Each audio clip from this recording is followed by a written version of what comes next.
राष्ट्रवादी काँग्रेस शरद पवार गटाच्या नेत्या रोहिणी खडसे यांनी पुणे पोलिसांची भेट घेतली। त्यांनी पुणे पोलीस आयुक्तालयात जाऊन ही भेट घेतली। रेव पार्टी प्रकरणी रोहिणी खडसेंचे पती प्रांजल खेवलकरांना पुणे पोलिसांनी अटक केली। त्यानंतर रोहिणी खडसेंनी आता गुन्ह्याबाबत माहिती जाणून घेतली आहे।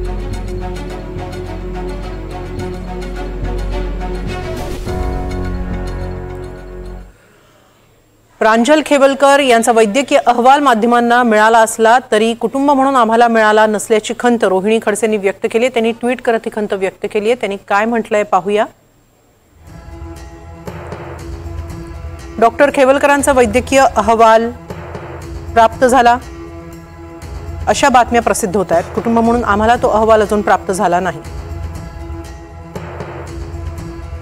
तो अहवाल मिळावा यासाठी आम्ही पोलिसांकडे मागणी केली। आम्हाला अहवाल थेट कोर्टात सादर केला जाणार आहे असं सांगितलं जात आहे।